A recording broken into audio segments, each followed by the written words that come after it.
there was no work-life balance. Like, your life belongs to this company, so good luck with that. It's not worth it. It's just not worth it. And like, when she would explain things to me, she would break it down into paragraphs, you know, and sometimes she would be using caps, and I'm like, who the fuck are you giving that? That's probably gonna have to get cut. Oh shoot, that's what we doing? That's what we doing? Hold on.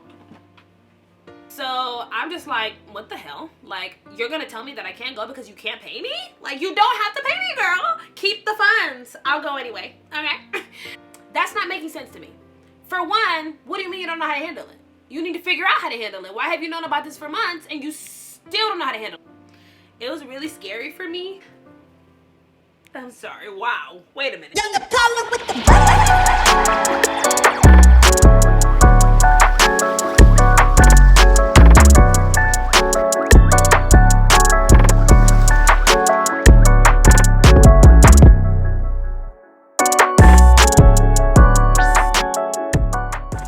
Hey y'all, hey, it's me, KaRena Lee, and I am back at it again with another video. If you're new to my channel, hi, my name is KaRena. If you're not new, welcome back. Thank you so much for supporting. So in today's video, as y'all can see by the title, I have a story time for you guys today. I'm going to tell you guys why I quit my job with no backup. So if that's something that you're interested in, definitely keep watching. Do not forget to like, comment, and subscribe. And let's get into it. Okay guys, so I should have planned this video, but I didn't plan this video. So I guess it's just going to be a lot of transparency and we'll see where it goes. With that being said, I want to address something. I want to address a couple of things, but first let's start by, I know nobody probably cares, but like, if it looks like I have a lazy eye, I don't. Okay, I don't. It's the lashes, okay? It's the lashes. But anyways, let's get back on track. I think that everything happens for a reason, and I think that there's a lesson in everything that you go through. So as I tell you guys this story, I think it's important for me to highlight the things that I learned from the experience. So yeah, let's just start. So in February of 2021, I was working at a different establishment, and if y'all haven't been living under a rock, that you know we were in the middle of a pandemic. So at that company, it was fun, like it was a cool job, but I just was not getting enough hours. So, you know, that was a problem. So for that reason, I was already wanting a new job because I wanted more hours. So the company that I ended up quitting, that I'm about to tell you guys about, they had talent acquisitions, as many companies do. So one of their talent acquisitions reached out to me on LinkedIn and basically, you know, introduced me to a position, asked me if I wanted to hear more, blase, blase, blase, and that's how the process started. So the first things first is that I did not apply for this job. I didn't apply. They found me. I didn't find them. Strike one. I ended up taking the job, and they told me like it was a sales job, and asked me if I was okay with that and all that type of stuff. And at the time, I just wanted to be very optimistic. It was a job that I knew would bring in money, but it was a job that I also knew I wouldn't really like long term. So with that being said, honestly, first lesson, don't take a job that you don't really want. Literally, don't do it. Like, I mean, actually, y'all do what y'all want to do, but these are just the lessons I learned, okay? So I'm just talking to me and talking to you. But I would say my first lesson is like, don't take a job that you don't want. This whole experience has taught me that, I mean, I already knew this, but like, I know it even more now. Like, I'm really not money driven for the, like, of course money is important, but I really think you can be making a buttload of money and still not be happy and still not be doing what you want to do. So I'm a lot more passion driven when it comes to like working than money driven. I had 3 jobs at this company. Let's be clear about that as well. But obviously I'm going to take you guys with me through the process. So the first job, I was a staffing specialist. My role was to essentially find jobs for medical providers. And so nurse practitioners, physician's assistants, doctors, that's who I'm finding jobs for. So the way that the job worked was that you would call. It's not cold calling though. It wasn't cold calling. So you would like, people would register online like looking for work. Like medical providers would register who were looking for work. Quote unquote, we think they're looking for work.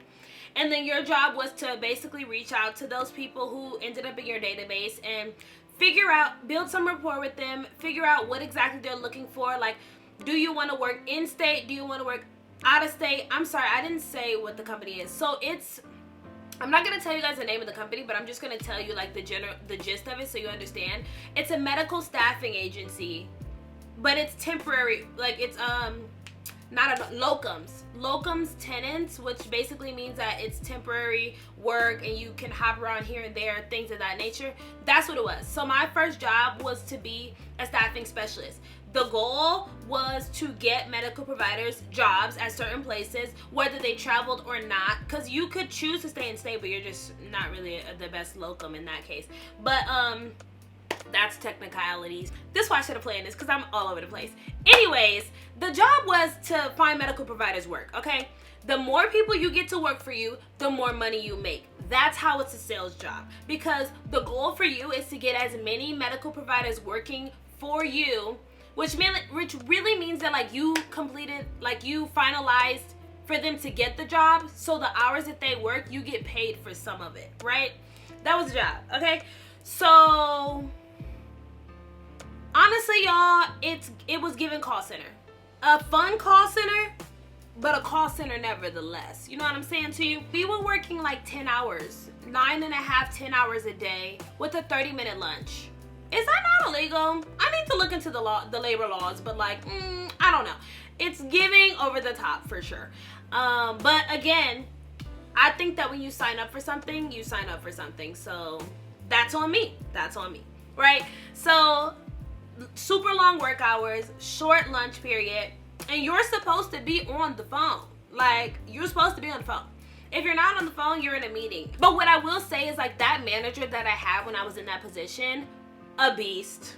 A beast. I had one of the best managers. She used to be a car salesman, and then she was like doing that. And when I tell y'all she was on her, she was on her. She was killing it. She was doing things. She was getting stuff done. You feel what I'm saying to you? So I was very fortunate enough to have and we got along so well. We vibed so well together. Like, she got me, I got her. It was cool. It was cool. But what got me was the day that I called my whole list and my manager told me to call them again. Yeah, because here's my thing. Now you want me to call people 2 times in a day? Now I feel like I'm in a position of harassing people. Like, now I feel like I'm harassing people more than trying to get people work. And a lot of times they will always be like, oh, you have to talk to these people like they're your friends. Like, you have to talk to these people like... That's bad advice. You know why that's bad advice? Let me just back up real quick and tell y'all that in addition to the long ass work hours and the 30-minute lunch, there was 2 different shift types. So you could work Monday through Friday, or you could work Tuesday through Saturday. So I was working Tuesday through Saturday, which means another thing is that I was working every single Saturday, y'all. Every single Saturday. And it's like your whole day. It was like 9 to 6 on Saturdays. No cap. Yeah, that was another thing. I was working on Saturdays. Like, Jesus, please be offense, because I'm trying to have a hot girl summer. I'm just playing. That's not what it was. It was just the fact that the hours were so bad, in my opinion. Like, my coworkers would be like, oh, what are you doing this weekend?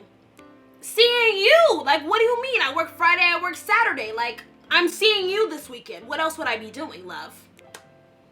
So anyways, they would tell you, you know, talk to these people as if they're your friends. You want to build rapport. You want to get to know them. You want to know more about their life, if they have family or not, because that plays a role in like the positions that they're willing to take. Like, if somebody has a 2-year-old, they're not as likely to travel across the world as somebody who has a 16-year-old. You get what I'm saying?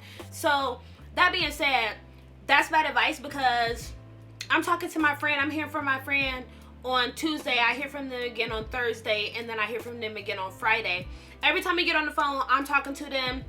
I'm like, girl, hey, what's up? What's going on? Like, how is life? How are things? You're telling me you're looking for work. I'm telling you, okay, girl, like, let me help you out. Like, I'm gonna look for work with you. You know, we're gonna see what's out there, see what maybe could work for you. Are you willing to travel? Like, are you want to stay in your hometown? Like, what's going on exactly? Like, blah, blah, blah, right? So I'm doing all this. Let me tell you something right now. if I'm having this conversation with my friend 3 times out the week, and I get my friend on the phone, I tell my friend, girl, guess the fuck what? Guess what, girl? I found you a job. Girl, look, it's in the state that you want to be in. It's this much an hour, but keep in mind, we can always negotiate the price. Negotiation is always possible, so, you know, we can get you maybe more. We don't, it's all up to, you know, how things go. But nevertheless, this is the type of job it is. You know, it's in your field. It's not that, it's things that you're used to. You know, remember you sent me your resume, so we went over your resume. It's all good and dandy. Like, it's a great position for you. I think you would really enjoy it.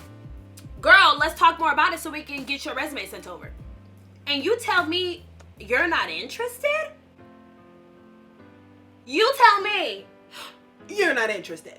So I'm talking to you day in and day out, all these weeks, because it's not just once. I'm talking to you all these weeks trying to find you work. I call you, you're telling me you're not finding anything. It's not going too well on your end. Things could be better. And I'm telling you, girl, I got you. I got the job ready. Let's go, let's get into it. And you tell me, no, not interested, don't want to do that. Well, why? Why, girl? Like, what's the problem? Like, you know, you said you weren't really having much luck on your end. What's going on?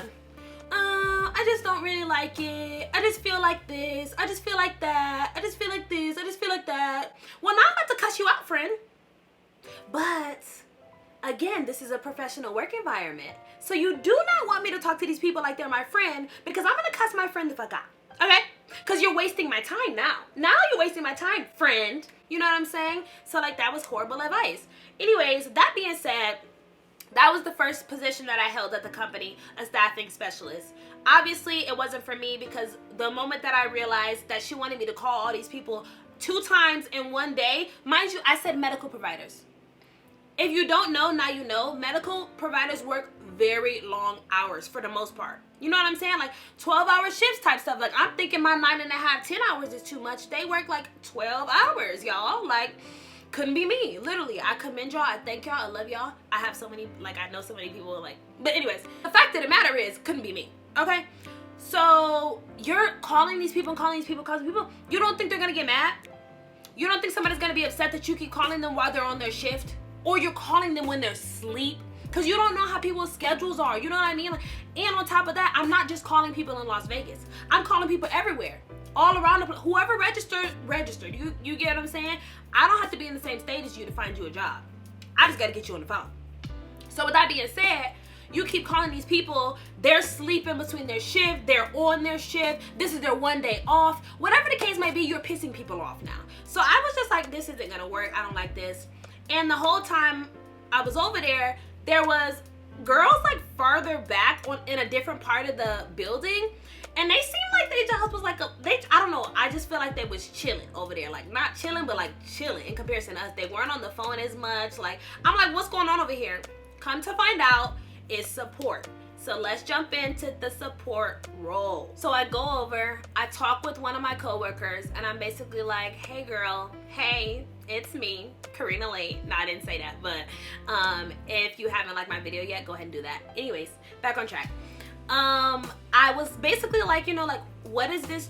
What do y'all do over here? Like, what's the position? Like, I'm interested. Mind you, I didn't tell my manager. I didn't tell the director who sits in the office. I just went over there and asked her, just, you know, curious, like, what is the job? Maybe I don't even want it. Who knows? But I went over, I talked to her, and she ended up telling me more about it. And at the end of the day, it was a better position for me. It was just a more secure job. You know what I mean? It was 9 to 5 or whatever my hours were, but it was whatever it was.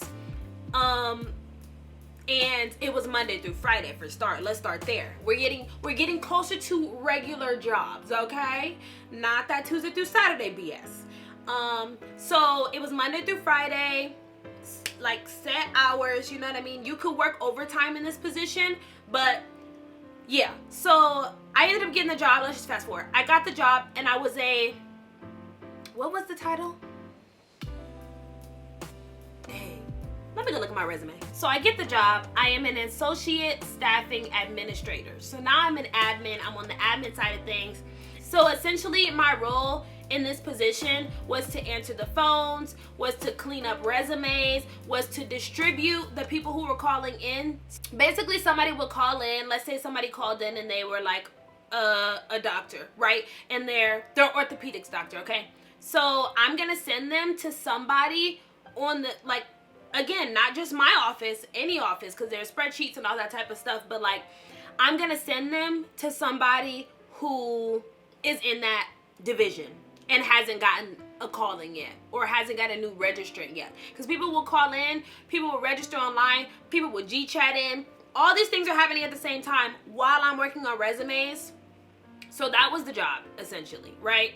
So at first this position was cool. It was more laid back, you know, it's not hard. Like, once you understand it, you understand it. And I'm infamous for one time, because, you know, some people are timid and I'm just not one of them, right? So let me, y'all, not all, I shouldn't even have to say this, but not all, but some medical providers are rude. They're rude as ever, especially the doctors.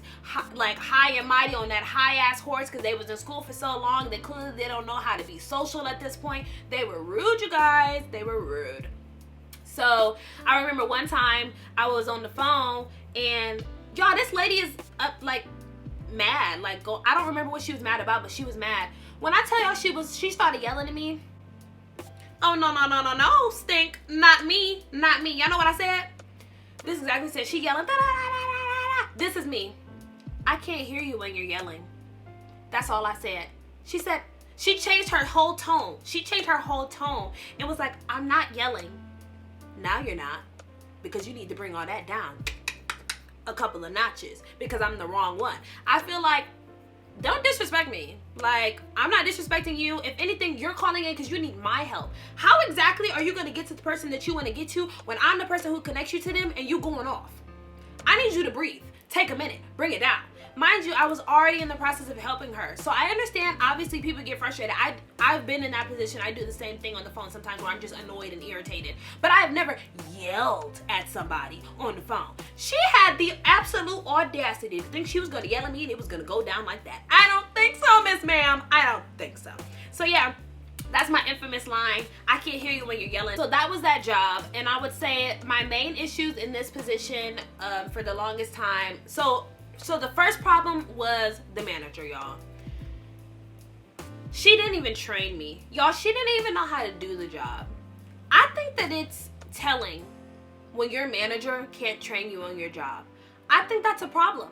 How exactly are you monitoring my work and if I'm doing it right and worried about what I'm doing if you don't know how to do it? But that's the thing. She didn't monitor our work. You know what I'm saying? Like, she really didn't monitor our work, which is fine because I do not like to be micromanaged, and we'll get into that later. But she didn't manage our work, and because of that, I had a coworker who literally avoided the phones at all costs. Mind you, all parts of the job is everybody's job, okay? I was on a team, so I wasn't by myself. When I tell y'all, this girl's headset would be off. Like, she would be, like, just sitting there and letting the phone ring. And I felt like because I was new, they were trying to make me the guinea pig. So, try to have me answer the phones all the time and stuff like that. Which is fine because I need to learn. But once I learned, I realized that, oh, you think this is a joke. You think this is a game. So then I started to get pissed off. Because I'm like, I hate for people to think they're going to play with me. I was already informed that the manager, oh, mind you, the manager didn't sit in our office. She was in a whole different state. But I was informed that the manager already knew about our coworkers' lack of assistance. And the manager basically told me, like, yeah, like, it's come to my attention and I'm just trying to figure out how. She didn't know how to handle the situation because the other girl worked different hours. So she worked on Saturday. She worked Tuesday through Saturday. Damn, how was that still a thing? Yeah, that was still a thing, but I worked Monday through Friday. But she was the only one who worked Tuesday through Saturday. So the manager was basically like, oh, you know, like, because she works on Saturday, like, and she worked by herself at the time. She was like, oh, she works on Saturday, so it's kind of hard to, like, excuse me? Excuse me? So let me get this straight. You're telling me, as the manager who is supposed to be tracking, and that you're already not doing, But as the manager, someone who's supposed to be tracking the progress and like what's being done and the workload and, you know, team bonding, all that type of stuff, as someone who's supposed to be doing that for the team, you're telling me you've known for months, months, you've known for months that this girl is not doing her part in the office, but you don't know how to handle it because she works on Saturday and nobody else does. That's not making sense to me. For one, what do you mean you don't know how to handle it? You need to figure out how to handle it. Why have you known about this for months and you still don't know how to handle it? Because you're not going to handle it. Let's be clear about that. She never handled it. It was never handled. So I handled it myself by not letting her try to make me, again, not the manager, but the coworker. I handled it myself by taking calls less. Or here's the thing. We were taught you're supposed to answer the phone on the first ring. You know what I'm saying? She would let it ring like at least three times before she'd answer the phone. So of course I'm thinking, okay, first ring you want to answer the phone, so I'm answering the phones. But once I realized that it was a little game that we was playing, we playing tit for tat, and you think that it's cool because you know that I'm gonna answer the phone. You're not answering the phone. Well, shoot. Well, I'm gonna let the phone ring too then. And that's how that went, honestly.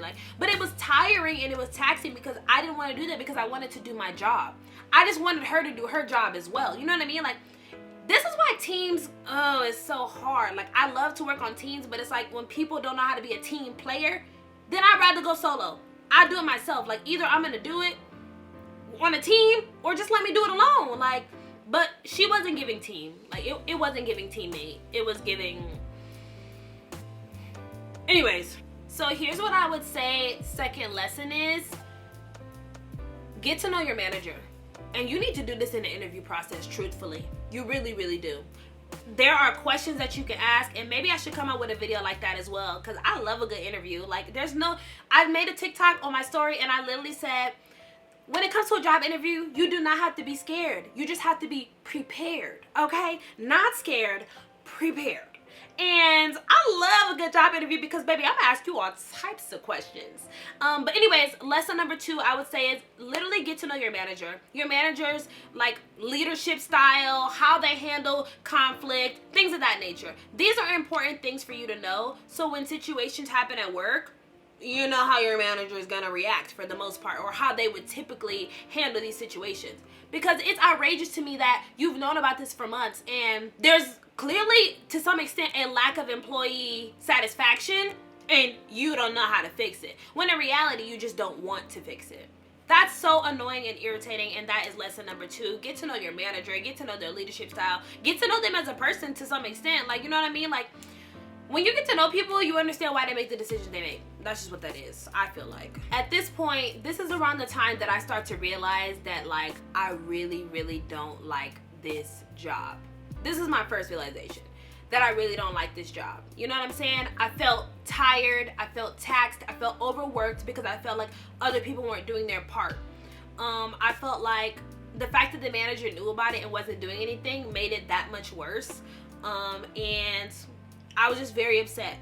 I literally remember one time, it was a Monday, and my coworker who helped me get the job and who was one of the only people who really felt like was helping to some extent, she was out of the office. And then obviously the girl who never helps anyway wasn't in the office because it was Monday, and so it was just me and this other guy, and he works in a different office, so I can't see him. I don't know what he's doing, but when I tell y'all he wasn't doing nothing that day, he wasn't doing nothing. I mean, maybe he was doing a little something here and there, but like, I just feel like he really wasn't doing much of anything because there were so many resumes that needed to be cleaned up and things of that nature, and I was doing so many of them, and I was feeling like he wasn't doing any. And the thing about it is, like, I can see you have to send the resumes back once they're submitted in. You finish them and send them back out to the person who submitted it, obviously. So I can see that. I can see it in the emails, like, you know, what he has sent, what I've sent, because we would have certain colors that we had to do to send it outward, right? Y'all, all I know for sure is this day I literally went outside, like, wasn't on lunch or nothing like that. I just could not take it. I couldn't take it. I went outside. Oh, I can't even. Don't do that. Don't do that. Don't be crying. Okay. So, I went outside. I called my grandma, y'all. I was in shambles. I was in tears. I was so sad. I was so tired. I felt so drained. I felt defeated. I felt like I was drowning. I feel like I was drowning and nobody was trying to help me get out. And this is only the beginning. That's the sad part. This is only the beginning. For me to be crying in the work parking lot, it's not something I do. It's not a reason for that, unless you're really going through it. So that says a lot. So this went on for months, but truthfully it felt like years. But this went on for months, and then that manager, she ended up getting moved to a different part of the company, and my coworker became my manager. This was the best part of this job. This was the best part of this job, okay? My coworker became my manager, and it's lit. My coworker and I, obviously we already know each other. She already knows my work ethic. She knows that I'm gonna get stuff done, like blah, blah, blah.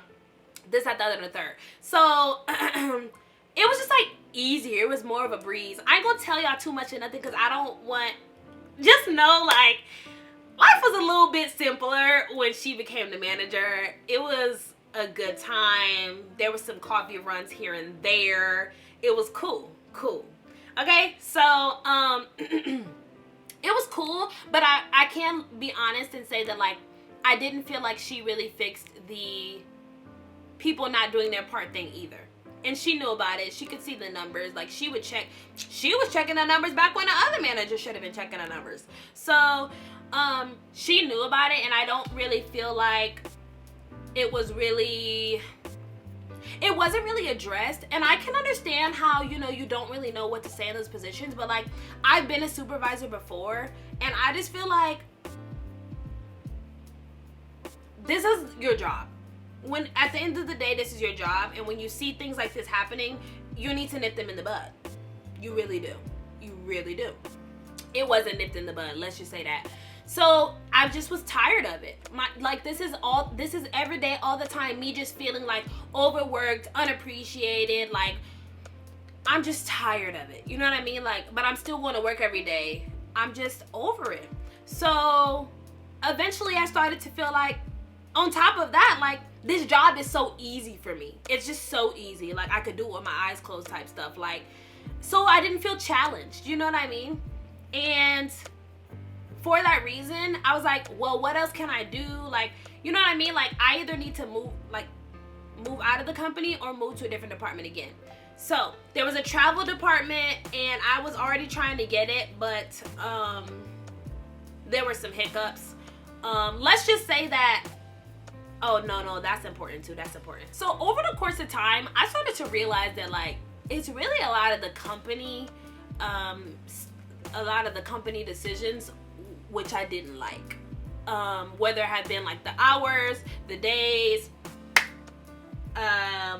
or we can talk about the fact that I just felt like there was no work-life balance at this company. There was no work-life balance. Like your life belongs to this company, so good luck with that. Because a thing that I ran into a couple of times was not having enough PTO, but going on vacation. And this was my first job where PTO was a requirement. As in, if you didn't have the PTO, they didn't want you to go. But I was like, you don't have to pay me. It's something about you forcing payment on me when I'm telling you I'll go without being paid. That's like insane to me. But I understand that different companies do things different ways, and that's not uncommon. It's just the first time I experienced this, okay? So I'm just like, what the hell? Like, you're gonna tell me that I can't go because you can't pay me? Like, you don't have to pay me, girl. Keep the funds. I'll go anyway, okay? But yeah, that was a thing. So that ended up being a hiccup, and I didn't have the PTO, and you had to work a month to get a day off. No lie. Like, my mom and I did like the number breakdown. You have to work 1 month to get 1 day off. I just can't. I just cannot.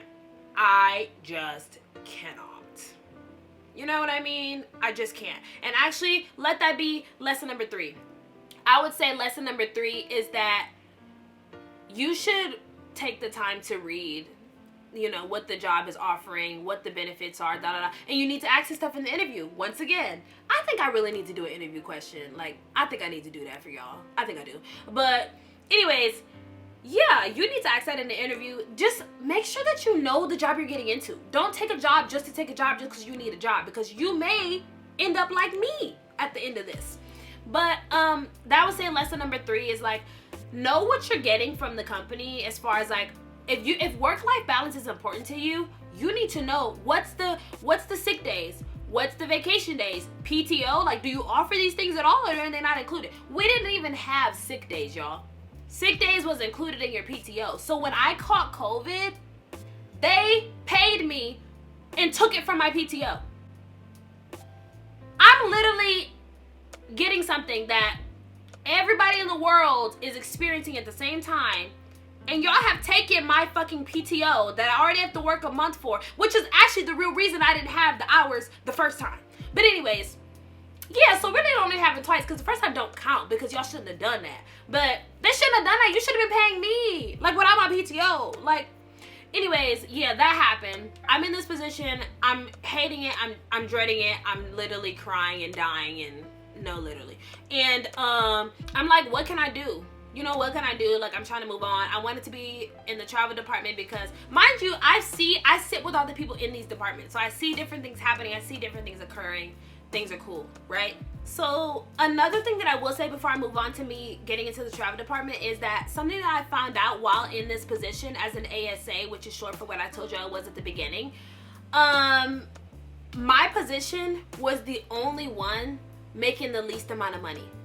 So we had like credentialers, we had people in the risk management department, we had people in the licensing department, people in the travel department, and then ASAs who do what I told y'all we did. The ASAs were making the least amount of money. And then at one point they were giving out raises. Do you think we got a raise? Because we didn't.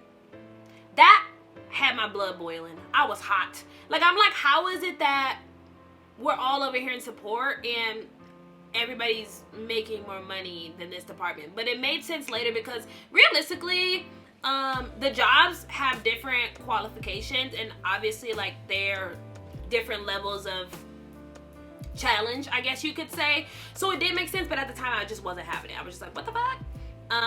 But yeah, so that was another thing that I had noticed. Like, I'm just like, it just seemed like there's a lot of weird stuff going on up in here. Like, it's a lot of weird things happening and I don't like it. Like, from beginning to end. Like, a lot of stuff I was seeing. It was a lot of things I was peeping.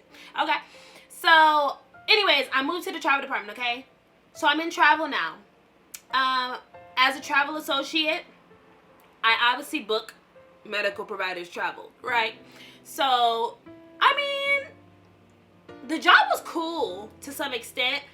I think that at this point, this is when, okay, so when I got into the travel position, this is what made me realize that it wasn't necessarily, I realized that I didn't really enjoy the company as a whole. This is when I knew this. At first I was like, oh, it's this job, oh, it's these people, oh, it's this job, oh, it's these people, oh, it's this job, oh, it's these people, it's da da da da da. Then I realized, no, it's the company. It's not about any, because all these people are doing is their job. You feel what I'm saying? Like, when they're doing certain things and making certain rules and not letting certain things slide and all that stuff, that's their job, because that's the company's standard. It's the company, not the little smaller things. But I didn't realize this all the way until I got to the travel position. Okay, so I'm now in the travel position. My manager works in Vegas, but she works in a different location, like a different building. I'm the only person in travel in my office. Okay, so wow.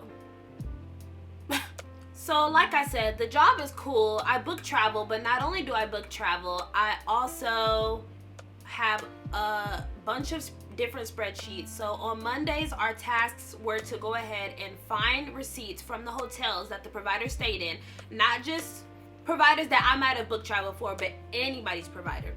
You need to find the receipts and put them into a spreadsheet. It's either already been emailed, it is in a system that we use, or you have to call the hotel. So the system that we were using, it was supposed to like low-key do some of this work for us and have some of it ready for us. I don't know why, for whatever reason, that system just was rarely ever working. I guess somebody else wasn't doing their job, not really sure, based off like the meetings we was having. The reason that I wanted to take the travel position was because I thought it would be more challenging. It was something fresh and new. It was a salary position. It was a pay raise as well. And I heard great things about the manager. You know what I mean? Like, great things. And I met her in real life, so I can say like she's a cool person. But yeah, that's why I wanted the position, right? So anyways, Mondays you're supposed to be collecting receipts and stuff, but you call the hotel, they don't answer. It's only one person at the front desk. They're helping everybody else in line. They tell you that they're gonna send it, but they don't send it. They send it to the wrong email. All this type of stuff happens, right? Which means that realistically you have to call back again and do this again and double back and do this stuff again in order to get the receipts. Okay, Tuesday you get rental car receipts. Okay, so on Tuesdays, like same general process, except you don't have to call the rental car. You just like email over our reps, because we had reps at the rental car places, and they would try to get over to us if we couldn't find it. But rental car was like, I feel like it was easier. But yeah, it was definitely easier. But yeah, those are things that are happening as well while you're still booking travel. Like, don't be misled. I'm still booking people's travel while I'm doing all this other stuff. Honestly, this job made me feel like maybe I'm not a multitasker. Maybe that's not my strong suit. I always thought that that was something that I was good at, but maybe I'm not. Which I still think I am now that I'm like not there anymore, but I was just overwhelmed at some points. I felt like it was a lot going on. And mind you, I already was feeling so dissatisfied with the company, I guess you could say. I want to say the positions, but just my experience overall, I was so dissatisfied already. Yeah, all this stuff is happening on top of the fact that my manager was the biggest micromanager ever. As I was saying, I told y'all prior, I do not like to be micromanaged. I also told y'all, what did I say? I said, oh, that things was way more chill when my coworker became my manager. Like, it was cool, like it was a good time, like yeah. So I was still doing my work and stuff, but it was just so much more relaxed. It was, yeah. Shout out to my coworker, for real. But anyways, so well, I guess my coworker slash manager, I guess, because she was my manager, but I don't know, it was just real like, what up? You know what I'm saying? Anyways, so all that being said, at first I didn't realize that my new manager in travel was a micromanager, okay? Because she was great. I could always go to her with questions, and I ask a lot of questions. So I could always go to her with questions if I had, you know, if I wasn't sure how to do something and stuff like that, But over time, as I learned how to do things, I started to realize that she was micromanaging me, and I found it annoying. Very, very, very annoying. So I'm talking about small stuff, y'all. I'm talking about my lunches. Finally, I have an hour lunch, thank God. But I'm talking my lunch is 12:30 to 1:30, and a lot of times, because I only booked travel for one specific location within the company, but my office, they were in West Palm Beach. So at 2 o'clock, they're off. Right? Like 2 o'clock my time, they're gone. That's 5 o'clock their time. We're out of here. So, you know, I thought things was gonna be peaches and cream. Mind you, everybody knew my office that I booked travel for was the worst office. They were rude, they were entitled. I'm telling you, other people told me that this was the worst office to book for, and everybody knew it. So y'all can give me the worst office. It's okay, because God gives his, what is it saying? God gives his hardest battles to his strongest soldiers. I don't think that's what it is, but that's what we're gonna go with. And Jesus had my back, because like I told y'all, I can't hear you when you yelling, and I treated them people the same way. They were assholes, actually, but not all of them, but like a lot of them were assholes. But yeah, she was micromanaging, y'all. Like, I'm talking about a lot of times, like my lunch 12:30 to 1:30. Let's say I don't even go to lunch till like 12:40, legitimately, like, because I'm on the phone with somebody or I'm trying to send something out. Because mind you, I have to get things to people quicker, because they get off at 2 my time, not when I get off. Okay, so let's say I come back from lunch, like I'm not back from lunch at 1:30. Like this girl's like, where are you? Like what's going on? Like that, and she would try to make it seem like she was concerned. Like, oh, is everything okay? You do not care if I'm okay. You care where I'm at. You care that I'm not at this desk right now. You know what I'm saying? And that happens all of the freaking time. All of the freaking time. Down to my very last day. Down to my very last day. You know what I'm saying to you? Like just over the top.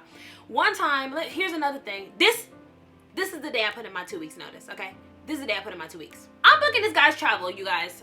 And he's already booked. He said, I've already sent his itinerary to him and all this stuff. But he circles back, and this is not uncommon. They did this as well, which is very stressful and taxing on my time and stuff and my mental health and all that stuff. But they would double back after I've already booked your stuff.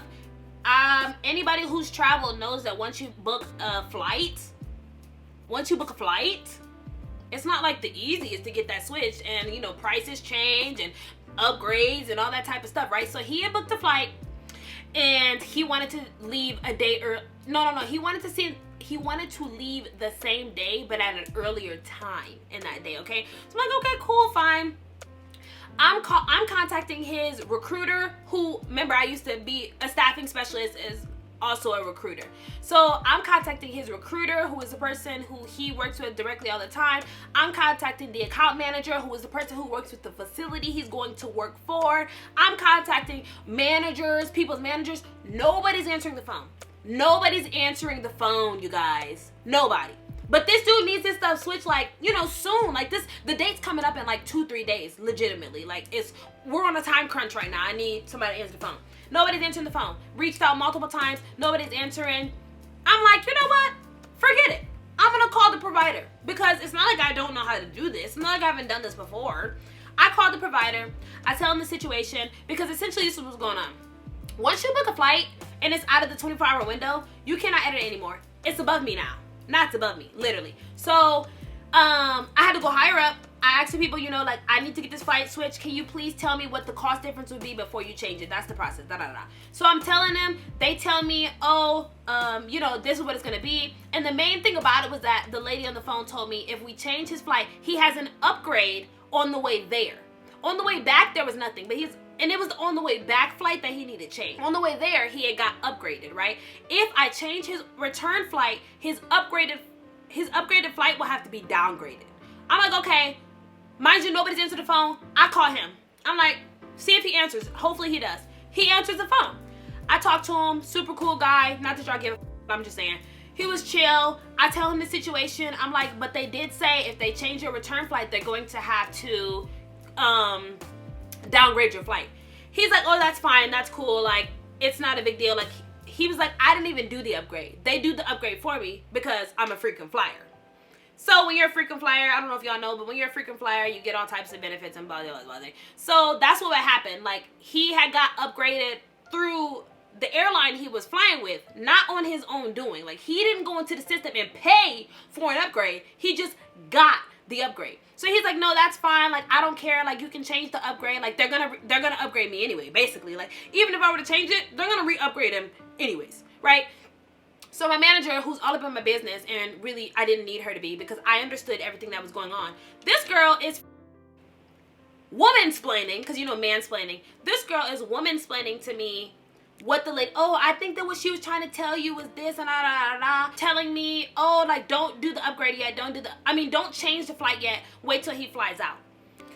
When I tell y'all we're going back and forth, back and forth, back and forth, not like arguing, but like going, like chatting each other back and forth. We're going back and forth, back and forth, back and forth, back and forth. And I keep telling her, mind you, I talked to the lady on the phone. I talked to the provider on the phone. I've spoken to everybody who I need to speak to. I have this situation under control. Believe me. I don't have any questions. I'm not confused. I have no commentary that I need from you. But she just kept explaining stuff to me that I never asked her. I didn't ask what the lady was trying to say to me. I didn't ask any of that because I knew. You're now explaining something to me that I already know. And I felt like a lot of times, another problem was like a lot of the times I felt like she was like treating me like I was stupid, and it bothered me so bad because I'm like, I'm not. I'm literally not. So I don't understand why we keep going through this all the time. Anyways, that day she's getting on my goddamn nerves. She keeps telling me like, not to make the change to the flight yet until after he takes off. So he was taking off the next day. I remember this because it was the day I quit. He was taking off the next day, and she was basically like, just wait until he takes off to change the flight. And I keep telling her, like, mind you, I'm already in the process. There's emails being sent. I'm talking to people about us changing this, and she's basically telling me not to do it, but I'm already telling them to do it because it could be done. And she's like, no, like, we don't want him to lose his upgrade, like, da-da-da, like, wait until, da-da. Y'all, she was so, and I had told her, I understand what you're saying, but I spoke with him on the phone. He doesn't care about the upgrade. He didn't do the upgrade himself. They upgraded him. He said they're gonna re-upgrade him anyway. He doesn't care. He said I can change it. Told her this already. She was like, no, KaRena. Either way, she was like very like, no, like, don't do it, like, you're doing it wrong type of thing. Mind you, I wasn't doing it wrong. I really wasn't.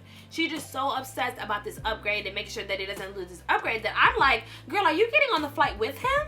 At this point, I'm confused. Like, are y'all flying together? Because you seem really invested in this man's upgrade that I just told you he didn't care about. It's like she wasn't listening because she wanted to be right so bad. I'm literally telling you, I spoke to these people. I've spoken to everybody I need. Literally, physically, I've heard these people's voice in my ear.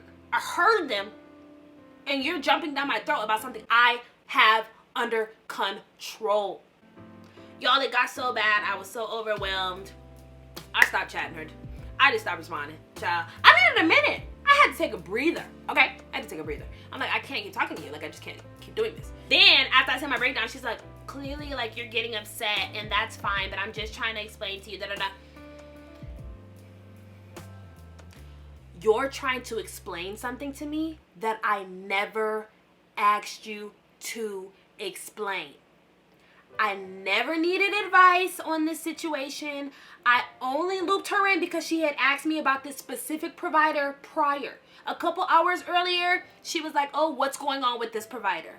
I was simply letting her know an update on what was going on, and she took that as an invitation to micromanage me for the 1000th time.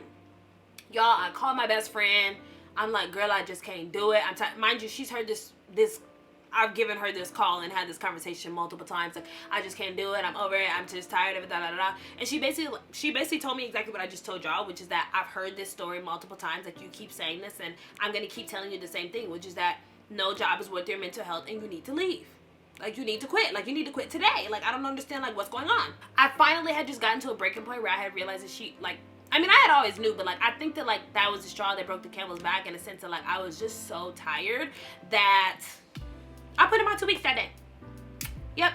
What I will say is that, like, I think that a fourth lesson is that I never told my manager that I felt like she was, like, micromanaging me. She made my job harder some days because I felt like I was overwhelmed by kind of having, like, what is that called? The thing where they're, like, looking at you, like, so hard, like, all up in your face. Like, that's how I felt. I never told her.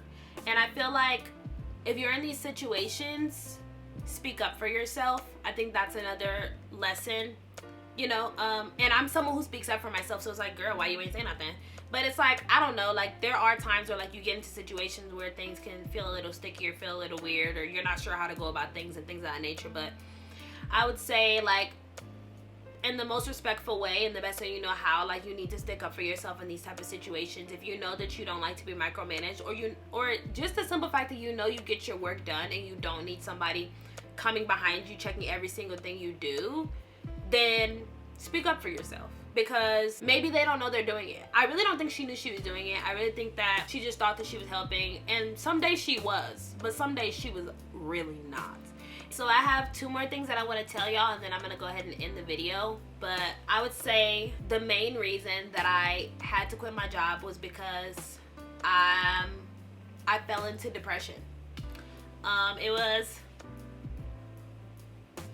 It was really scary for me because as someone who is an extrovert, you know, I'm very bubbly, I'm very outgoing. Oh shoot, that's what we doing? That's what we doing? Hold on. Anyways, I'm sorry. It was really scary for me because as someone who is an extrovert and I love to just go out and be out and hang out with people and stuff like that, like, I was just tired. You know what I mean? I was drained. I felt like I was on autopilot. I felt like I wasn't. Who cares about the makeup, right? You know what? I'm just gonna talk and the tears are gonna fall and y'all should, you know, figure that out. But I felt like I was living my life on autopilot. Like I was just, the days were like meshing together. Like I didn't even want to, it was harder to sleep, or all I wanted to do was sleep. I'm not even like a napper. I'm not someone who typically naps.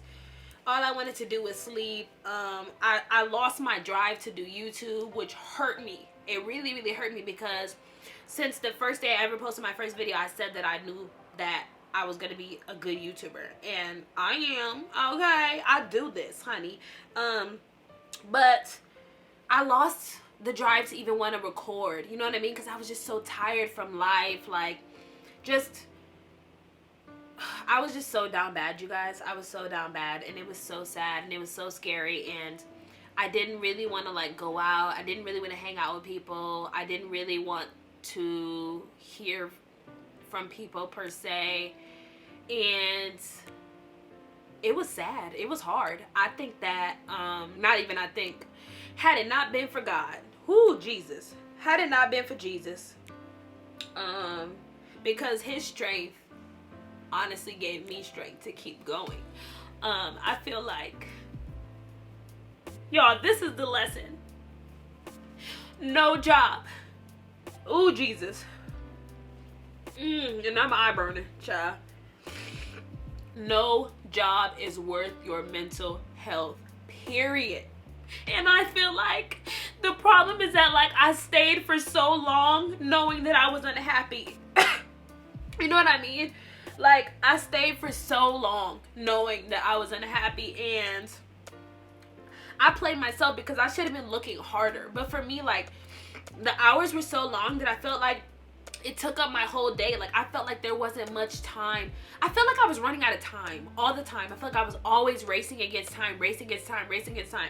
I have to go to work. I need to apply for jobs. I need to record a YouTube video. I need to be up on all the social medias because now I need to have a TikTok and an Instagram and all this stuff. And I just was tired. Like, I was like, I felt like I wasn't even living. You know what I mean? Like, I was just getting up, repeat, getting up, repeat. I felt like there wasn't enough time to look for jobs because by the time I get home, or I need to go to the gym, or I need to grocery shop, or I need to cook dinner, like, can we stop pretending like these long ass work hours, even regular 9 to 5s, it's just a little like excessive. It really is. I think that we can get our work done in less time, and I think that the work life balance situation is something that like we really need to figure it out, like as a whole. Wow. There goes the makeup. That is just not cute. Like, it's just giving you look horrible. Okay? Like, it's giving you look a mess. So yeah, I'm thinking about maybe doing another video on that, about the depression. But long story short, like, I fell into a really deep depression, and I think you know what? Another lesson that I would say is like, check on your strong friends. The only person who really knew that I was like going through depression was my best friend. And I feel like people don't know what they don't know, but at the same time, for me to be someone who's an extrovert and very outgoing and stuff like that, I feel like people didn't even know that I was so sad. Like, life was so sad. And it was scary because sometimes, like, I would think I was okay again. You know what I mean? Well, I remember one time I was in the kitchen and I was cleaning the kitchen and I was listening to a gospel song and I just busted out in tears. I'm like, what the hell's going on? Like, why? Like, you know, it wasn't, I liked the gospel song. Like, what's the problem here? And I realized that I just wasn't happy. I was so sad. I had made myself believe, like, oh, things are getting better. Like, you're okay. Like, this, that, that, and the third. No, that wasn't the case. It wasn't the case at all. I was very sad. I was very down bad. And to the regular eye, I look fine. I'm going out to eat. You see my food. You see me posting a YouTube video here, a YouTube video there. Depression. Literally. So check on your friends, for real. Especially your strong friends. Especially your extroverted friends. Especially your friends who don't really... You wouldn't expect it. For the people you wouldn't expect, you know what I mean? That would be another lesson. I was at 5 or 6 or something. So that was the main reason that I quit my job, is because I just fell into a really bad depression and I felt like that job tried to take me. You know what I mean? Like, and I should have left sooner, but I didn't. So let that be a lesson. Let that be a lesson. If you are unhappy, you need to figure it out. Figure out what you can do and do it as quick as you can. Because I think that things wouldn't have gotten as bad as they got had I left sooner. Ooh, Jesus. Be offense. The last thing that I wanted to talk with y'all about, and I'm going to talk about it real quickly because I am going to do a story time on this. But while I was at this company, I ended up having a situation with a coworker, a former coworker, and a sexual harassment case was opened with HR. So to make a long story short, because like I said, I'm going to do a story time, I had a coworker. He was insane. Is insane. No, not insane. Let me not say that. He is, I don't think he's well. But essentially, he said something very inappropriate on the work floor, and I pulled him and his manager into an office, and I was basically like, you know what you said, you know what you did. I'm gonna tell you this in front of your manager so you know that I'm serious, because I had already told him, like, leave me alone, and he wasn't leaving me alone. But I was basically like, you know what you said, you know what you did. I'm gonna tell you this for the last time, like, don't contact me. Like, stop trying to lose my number. Like, I'm not interested. Like, I'm not trying to do all that with you. And if something like this happens again, I will be going to HR. That's basically what I said, okay? And the manager told the director, because I didn't realize, his manager was like, I mean,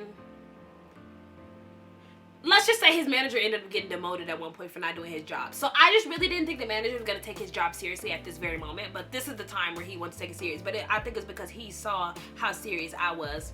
So the manager told the director of the office. The director came to me. I had a conversation with the director. The director was basically like, you're like, what's been happening? How long has he been, blah, blah, blah, all this other stuff.